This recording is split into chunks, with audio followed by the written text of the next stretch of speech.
Bună, dragii mei! Bine ați venit la Miha în bucătărie! Astăzi vreau să vă fac o pască mai deosebită ca toate ce le-ați văzut până acum. Deci vom face o pască cu mac, cu brânză, cu de toate. Urmăriți video de la început și până la sfârșit pentru lista de ingrediente, cum le adaug, așa le și scriu, le notez acolo sus. Dumneavoastră urmăriți ca să faceți exact să vă iasă. Aici avem lapte. În acest lapte voi adăuga un ou întreg.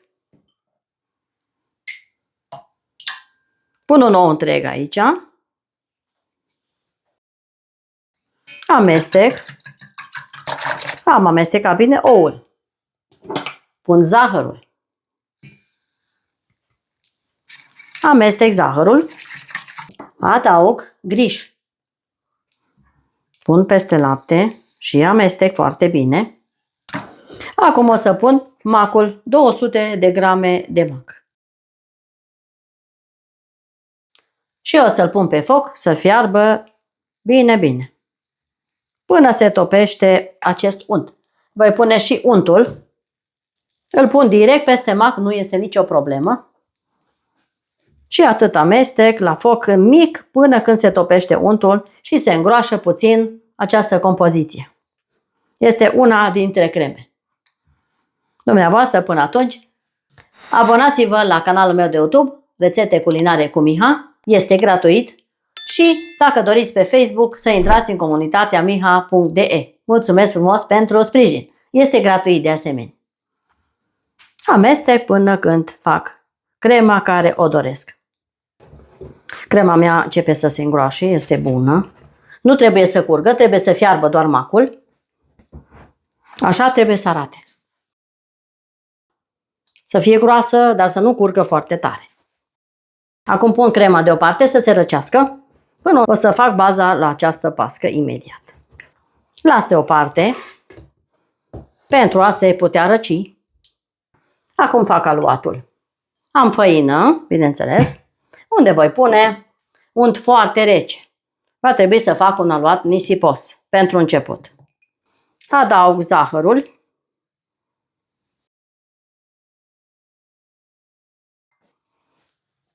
O esență de vanilie, o linguriță de praf de copt, o să pun direct aici peste unt. Iar gălbenușul îl voi pune puțin mai târziu până amestec eu acest unt rece cu făina și cu restul. Până atunci, dumneavoastră apăsați clopoțelul pentru a primi notificări în timp real. Să vedeți ce fac eu în bucătăria mea. Am obținut un aluat nisipos. Peste acest aluat o să pun un gălbenuș de ou, o să adaug puțină sare și continui să încorporez gălbenușul în aluat. Dumneavoastră scrieți de unde mă urmăriți și eu vă pup cu mare drag. Vreau să fac un aluat fraged pentru baza la această pască. Amestec foarte bine.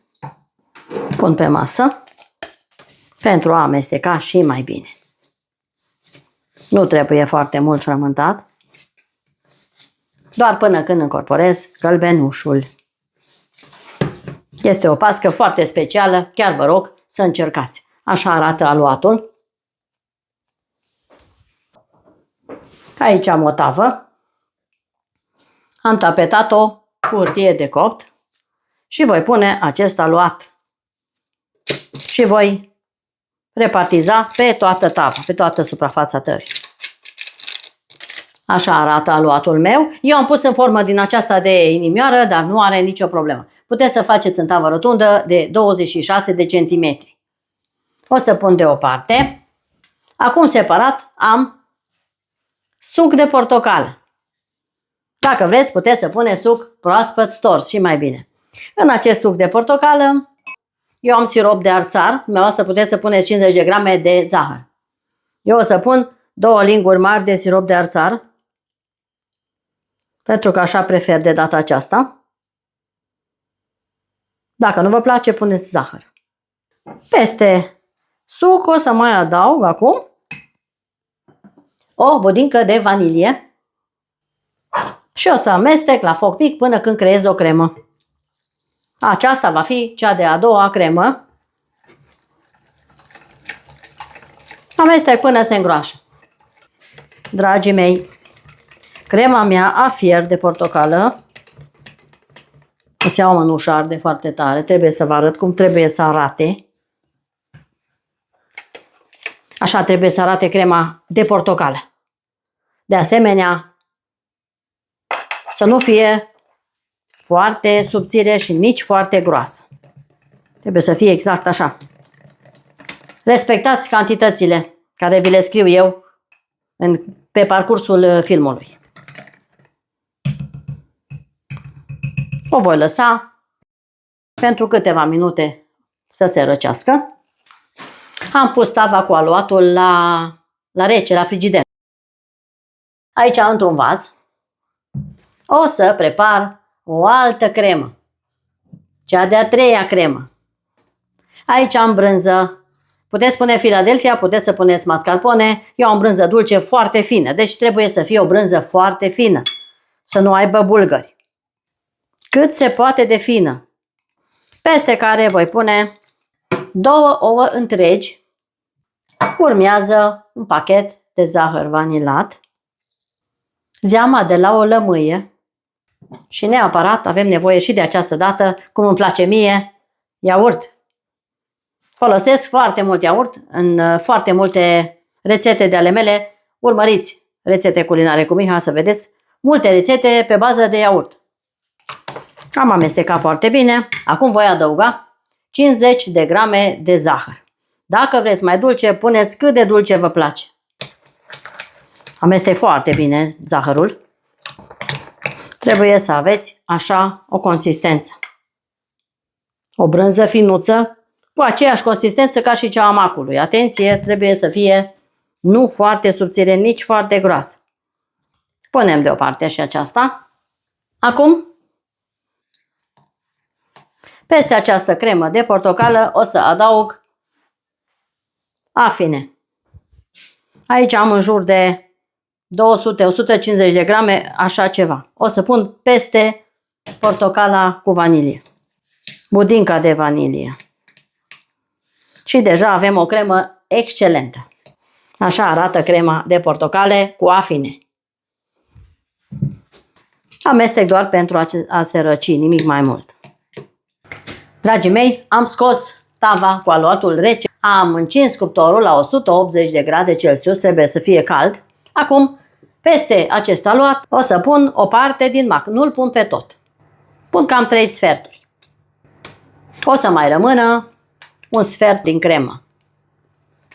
Acum nivelez macul pe foaia din tavă. Pe toată suprafața nivelez frumos. Peste mac voi pune crema de brânză, absolut toată.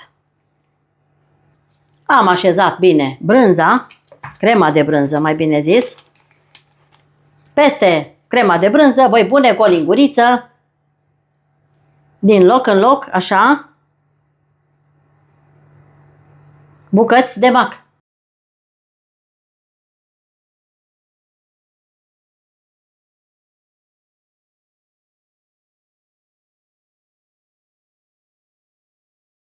Am așezat foarte bine macul.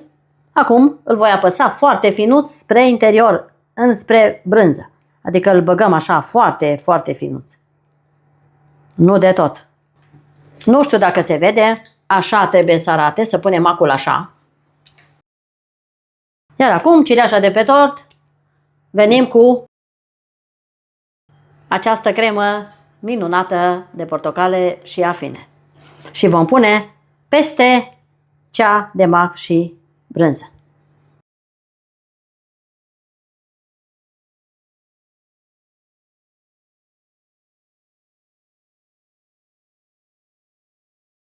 Să vă arăt și cum arată, așa, trebuie să arate. O dau deoparte. Acum, foarte repede, avem făină, unt, zahăr după gust. Pun zahărul peste făină și peste unt și o să fac un aluat.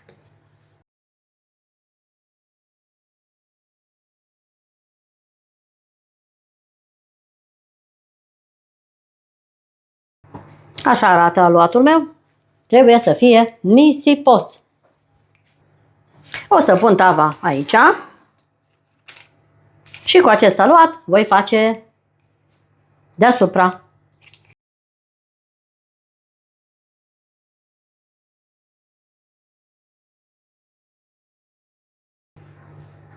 Am așezat și aluatul.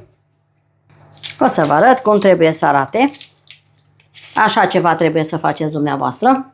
Acum îl voi da la copt pentru circa o oră, nu mai puțin, până se coace foarte bine și revin imediat și cu rezultatul final. Să vedeți despre ce pască minunată este vorba. Rămâneți aproape, nu plecați. Dragii mei, pasca mea este gata. Așa arată. Perfect coaptă peste tot. Vedeți? Este excelentă. Am făcut-o deasupra cu, așa, puțin model. Cu creion din acela descris pe tort. Dar asta este opțional. Dacă nu, nu faceți. Faceți altceva. Deci, a stat la cuptor exact o oră. Pentru că trebuie să o las să stea mai mult. Acum o să tai o felie.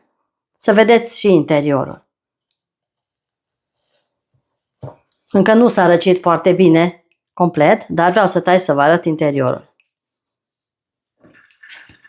Dragii mei, așa arată interiorul la această pască minunată. Se vede stratul de desubt, macul, brânza, crema de portocală, stratul crocant este extraordinar de aspectoasă și de delicioasă. Dacă aveți gusturile mele, încercați, bineînțeles. Așa arată o felie de pască. Așa cum o fac eu. Deci este grozavă. Se taie ușor, fără comentarii.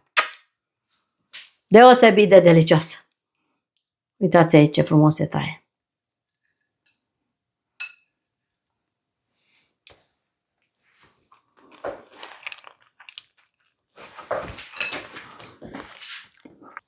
Mulțumesc frumos că ați fost alături de mine până la finalul acestei rețete bune de pască pentru Paște și nu numai. Puteți să o faceți și în altă formă, nu doar așa. Și până data viitoare vă spun toate cele bune. Pe curând!